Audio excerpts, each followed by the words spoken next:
G'day guys, goeiedag, hoe gaan dit? My name is Wildkard. Thank you for watching the Wildkard Rugby Show. Like, comment and subscribe. And yes, you are here today because the mighty Springboks will be attempting to reclaim the Rugby Championship from the mighty Los Pumas, Argentina. And this has been a long time waiting for Argentina. They have never won the Rugby Championship before. And for the Springboks, they haven't won it since 2019, with Ian Foster's All Blacks winning 4 years in a row, believe it or not, to many people's surprise, I guess. And yeah, this will be a monumental occasion. It's going to be very, very tough for both teams. I think for Argentina, they really want to, make history for the first time by winning the Rugby Championship. But the road to the ultimate glory, it's going to run through the reigning, the defending, the undisputed world champions, the Springboks. And one game at home for Argentina, one game in the dreaded lands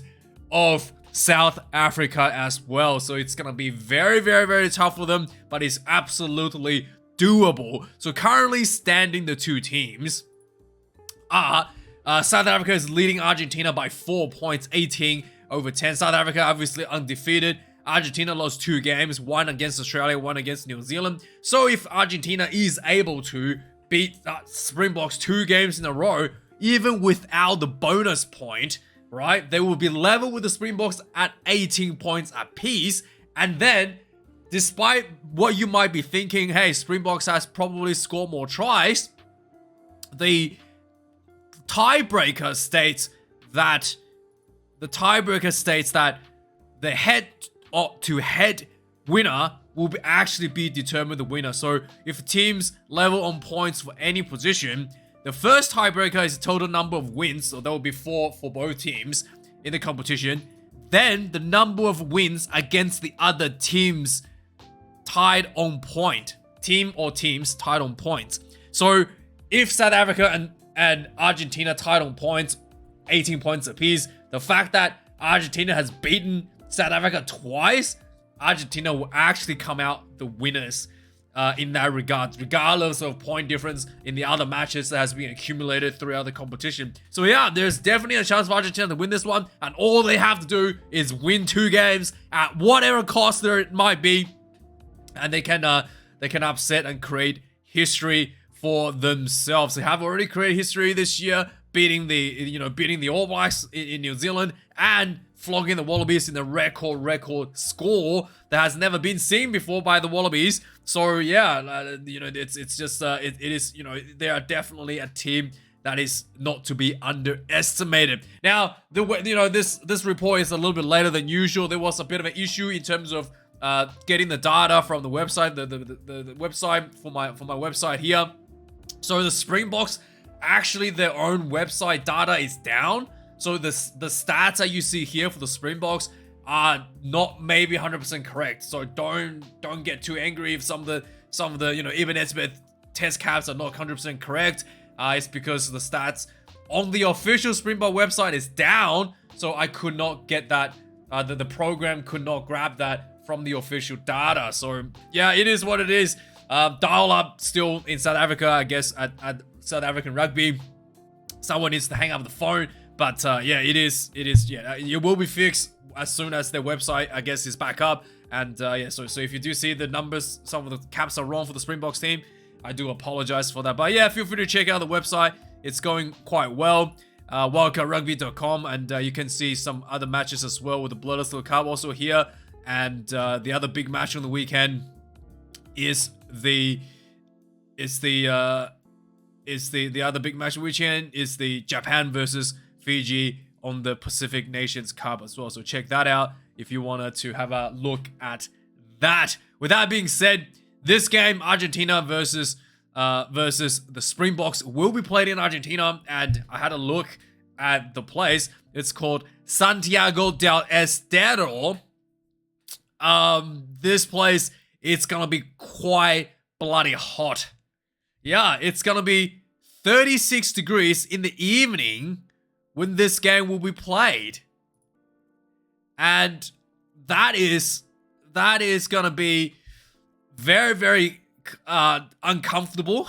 36 degree in the humid evening. Yeah, that is really hot. So let me know if this was wrong, because last week or 2 weeks ago, apparently I got the wrong place. It was like a place with the same name in America. But yeah, this is gonna be an interesting. I don't actually know how this is gonna go for either teams. This is really hard for anybody to be playing any sort of sports, and yeah, we'll have to see who's gonna be benefiting out of this one from the weather. The referee for the two sides are gonna be Christopher Riley from England. He refereed the English Premiership final. I thought it was pretty decent, and yeah, we'll have to see. We'll have to see. This is a big match. It's a big step up, and I do think that hopefully he is, you know, he doesn't make this game about himself, but more about the players. We'll have to wait and see. Just, you know, remember what I said here. You know, I think that yeah, it's really about him not taking the game out of hands. So there is a little bit of history between the two sides since Rassi Rasmus taken over the Springboks. The Springboks has been on a bit of a rampage over Argentina, and both teams actually played a pretty conservative style when they go against each other in terms of just, you know, pretty much goal kicking and trying to win, trying to essentially win with. Yeah, it's a pretty tight affair in my opinion for both teams, and we'll have to see what happens this weekend. Both teams have, you know, since the World Cup, opened up a lot more with their style, and Argentina no longer relies so heavily on just trying to goal kick, and so does the Springboks. So we'll have to see if that actually changes up the game a little bit, so we might see a big, you know, head-on-head banging, try-scoring bit of fest going on this weekend, hopefully. We'll have to see if that were to happen. And and obviously, let's have a look at some of the bit of a news from the team. So Ibn Elizabeth is going to be getting his equal records with Victor Matfield at 127 caps. And also for obviously the Springboks, they made 10 changes this week for the team against Argentina. This is a very similar team that went against the Wallabies in the second test, I believe it was. Maybe it was, yeah, it was a second test, or it was similar to the one, yeah, it was similar to that team that was set up against the Wallabies. It's by no means that means like a B team, but this is a very, very strong setup for the Springboks.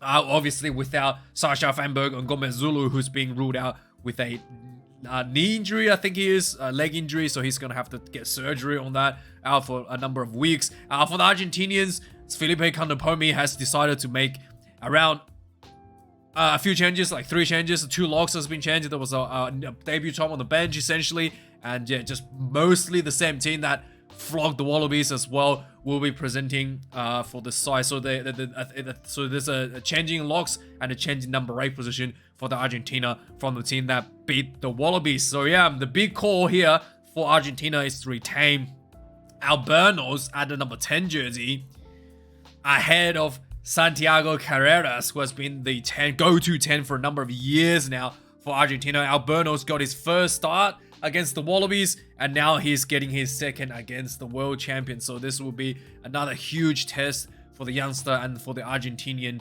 setup. So yeah, anyway, let's have a look at the setup. Let's see who's in, who's out, and see who's got a privilege to represent their nation, their proud nations, in this monumental occasion for the Rugby Championship. Coming in the front rowers, we've got Thomas Gaggio, Julian Montoya, and Joe Scalvi.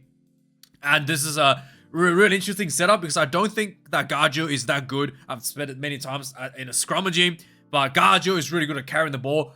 Julian Montoya is probably the best player at the breakdown, turning over the balls at the breakdown. So both of these players makes up a lot of that lack of, I guess, scrummaging efforts. I guess Montoya's not really a scrummaging issue there, but Gaggio kind of makes up a lot of that with his off the, you know, around the park work rate, around carrying the ball, and around the rocks as well. So yeah, big shift for these guys for this weekend. But I think that the Springboks, when they're in trouble, they're gonna tighten up the scrummaging, and I think Gaggio, yeah, I think Gaggio will have a lot of work to do, especially against the biggest legs in South Africa. Thomas du Toit coming in 136 kilos to Gaggio's 107.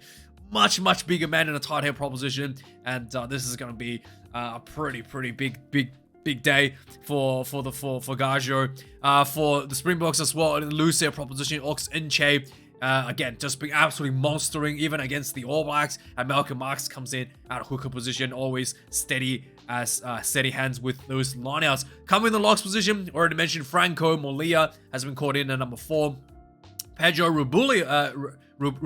Rubiolo comes in at number 5. Both were not in the team against the Wallabies. So yeah, a bit of a shuffling around, but they have played in previous matches in the Rugby Championship, I think against the All Blacks. And they are definitely not any slouches for that 4 and 5 combination. Saman Morat comes back at number 4 and will be once again the captain. The Rassie Erasmus did talk about him missing out on selections in their second test against the All Blacks. They opted for a 5-3 setup, and he could have been the 6th man, 6th forwards on the bench, but Rassie decided against it, and he's gonna get an opportunity here to prove once again for that number 4 jersey for the future. Number 5, Ruan Nokia, who has been so impressive for me. He actually reminds me of Victor Matfield with all the hair, long hair flowing, the beard and everything. And he just looked good. Like really solid. Rocks around the lineouts. He does not look like someone who's only had 5 test caps under his belt. He looked like someone who's been around for decades and years of experience behind him, and he's just that good. He's really impressive. Ron Nokia. In the loose forwards game now, and this will probably be the most important aspect of the game outside of the scrummaging, which is the breakdowns. Pablo Matera comes in open side flanker position at number 6 jersey. For the Springboks as well, number 6 is an open side flanker. It's Marco van Staden, who also doubles up as a hooker, I guess. Open side hooker in Marco van Staden. Marcos Creamer comes in number 7 for Argentina. Ben Jason Dixon, both are just massive dudes in the number 7 jersey, in the blindside flankers. And finally at number 8, Joaquin Ovilio comes in ahead of what was his name? The Juan Martin Gonzalez, is that what his name was? Where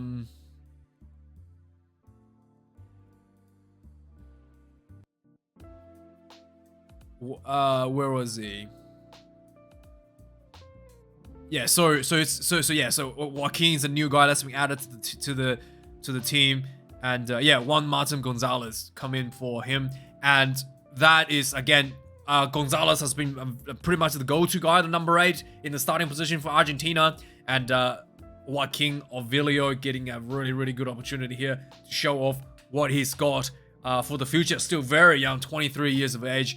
For the Springboks, as they have really liked going back to their veteran a little bit, Jasper Visa will be entering at the number 8 jersey.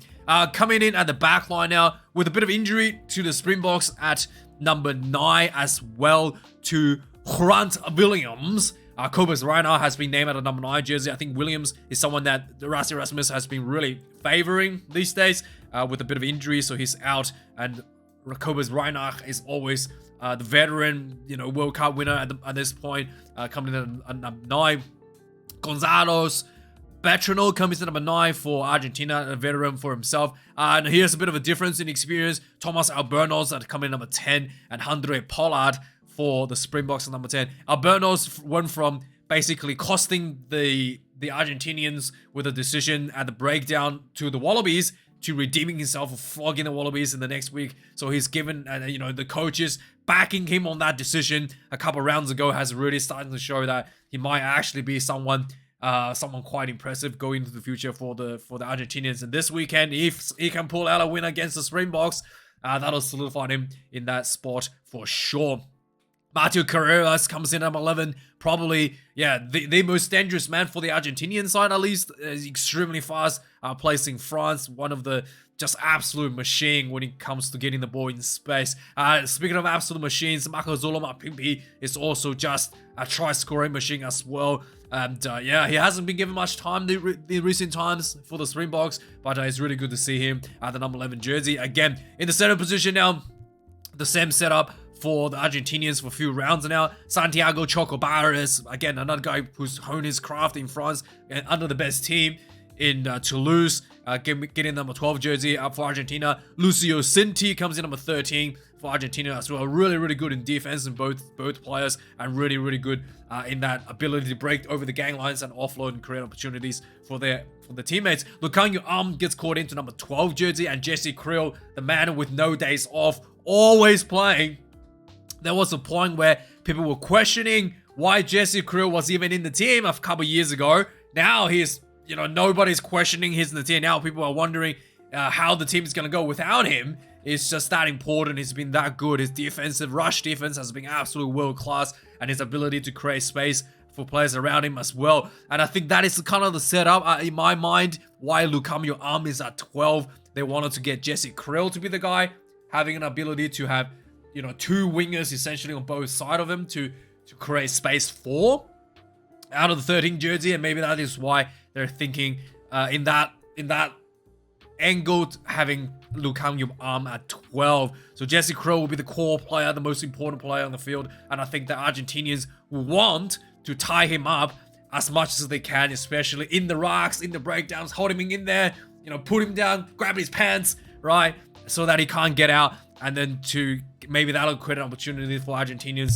in their attack to shut down that rush defense a little bit. Yeah, coming in number 14 now, Batista Del Goy for Argentina, and Kurdi Adensa comes in number 14 for the Springboks, and finally number 15, Juan Cruz Malia for Argentina, and Apalela Farsi. Once again, he was very, very impressive against the All Blacks in the first test, and we're looking forward to see him perform to that level again this week. I thought his performance from the beginning of the season against the Wallabies to that game against the All Blacks was a massive improvement from Apalela Farsi. He at the beginning, he wasn't really showing much of a kicking game, just really good on the high ball and counter attack. And against the All Blacks, he showed a bit more variety in that toolkit with a bit of kicking game spliced into it as well. In the substitutes now, Ignacio Ruiz will come in number 16 for Argentina, and Ignacio Calles comes in number 17, and Pedro Delgado might get a debut this week at number 18 jersey for Argentina. For the bomb squad for the Springboks, in the in the hooker position, Jan Hendrik Vessels comes in number 16, and number 17 Gerhastinkamp comes in at the loose set proposition. And finally, Vincent Koch, Mr. Incredible, comes in. Invincible? Is it Invincible? Incredible, Mr. Something, comes in number 18 for Mr. I don't watch cartoons, okay, guys? I know people think that he looks like one of the cartoon characters, which I do agree, but it is what it is. And comes in at number 19 for Argentina, Guido Petty, and 19, the man who's set to equal the record with